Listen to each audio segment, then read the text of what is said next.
ॐ श्री परमात्मने नमः। अथ अष्टमोऽध्यायः। अर्जुन उवाच किं तद्ब्रह्म किमध्यात्मं किं कर्म पुरुषोत्तम अधिभूतं च किं प्रोक्तम् अधिदैवं किमुच्यते अधियज्ञः कथं कोत्र देहेऽस्मिन् मधुसूदन प्रयाणकाले च कथं ज्ञेयोऽसि नियतात्मभिः। श्रीभगवानुवाच अक्षरं ब्रह्म परमं स्वभावोऽध्यात्ममुच्यते भूतभावोद्भवकरो विसर्गः कर्म संज्ञितः अधिभूतं क्षरो भावः पुरुषश्चाधिदैवतम् अधियज्ञोऽहमेवात्र देहे देहभृतां वर अन्तकाले च मामेव स्मरन् मुक्त्वा कलेवरं यः प्रयाति समद्भावं याति नास्त्यत्र संशयः यं यं वापि स्मरन् भावं त्यजत्यन्ते कलेवरं तं तमेवैति कौन्तेय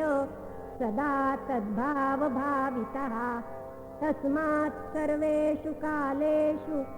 मामनुस्मरयुध्य च मय्यर्पितमनो बुद्धिर्मामेवैष्यस्य संशयम् अभ्यासयोगयुक्तेन चेतसा नान्यगामिना परमं पुरुषं दिव्यं याति पार्थानुचिन्तयन् कविं पुराणम् अनुशासितारम् अणोरणीयांसमनुस्मरेद्यः सर्वस्य धातारमचिन्त्य रूपम् आदित्यवर्णं तमसः परस्तात् प्रयाणकाले मनसाचलेन भक्त्या युक्तो योगबलेन चैव भ्रुवोर्मध्ये प्राणमावेश्य सम्यक् सतं परं पुरुषमुपैति दिव्यं यदक्षरं वेदविदो वदन्ति विशन्ति यद्यतयो वीतरागाः यदिच्छन्तो ब्रह्मचर्यं चरन्ति तत्ते पदं संग्रहेण प्रवक्षे सर्वद्वाराणि संयम्य मनोहृदि निरुध्य च मूर्ध्याधायात्मनः प्राणम् आस्थितो योगधारणाम् ओमित्येकाक्षरं ब्रह्म व्याहरन् मामनुस्मरन् यः प्रयाति त्यजन् देहं स याति परमां गतिम् अनन्यचेताः सततं यो मां स्मरति नित्यशः तस्याहं सुलभः पार्थ नित्ययुक्तस्य योगिनः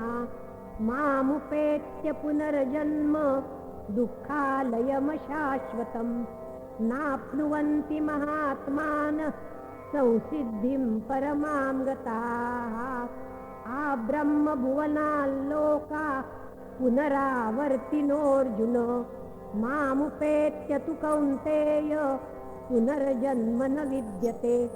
सहस्रयुगपर्यन्तम् अहर्यद्ब्रह्मणो विदुः रात्रिं युगसहस्रान्तां तेहोरात्रविदो जनाः अव्यक्ताद्व्यक्तयः सर्वा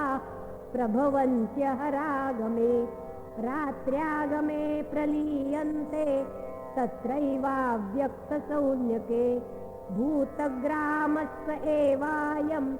भूत्वा भूत्वा प्रलीयते रात्र्यागमे वशः पार्थ प्रभवत्यहरागमे परस्तस्मात् तु भावोऽन्यो व्यक्तो व्यक्तात् सनातनः यस्य सर्वेषु भूतेषु नश्यत्सु न विनश्यति अव्यक्तोऽक्षर इत्युक्तस्तमाहुः परमां गतिं यं प्राप्य न निवर्तन्ते तद्धाम परमं मम पुरुषस्य परः पार्थ भक्त्या लभ्यस्वनन्यया यस्यान्तस्थानि भूतानि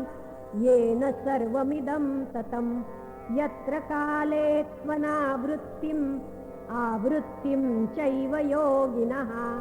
प्रयाता यान्ति तं कालं वक्ष्यामि भरतर्षभो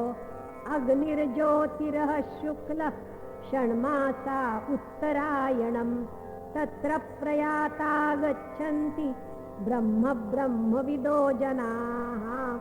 धूमो रात्रिस्तथा कृष्णः षण्मासा दक्षिणायनम् तत्र चान्द्रमसं ज्योतिर्योगी प्राप्य निवर्तते शुक्लकृष्णे गतीयेते जगतः शाश्वते मते एकया यात्यनावृत्तिम् अन्यया वर्तते पुनः नैते श्रुति पार्थ जानन् योगी मुह्यति कश्चन तस्मात् सर्वेषु कालेषु योगयुक्तो भवार्जुन वेदेषु यज्ञेषु तपस्सु चैव दानेषु यत् पुण्यफलं प्रदिष्टम् अत्येति तत्सर्वमिदं विदित्वा योगी परं स्थानमुपैति चाद्यम् ॐ तत्सत् इति श्रीमद्भगवद्गीतासु उपनिषत्सु ब्रह्मविद्यायां योगशास्त्रे श्रीकृष्णार्जुनसंवादे अक्षरब्रह्मयोगो नाम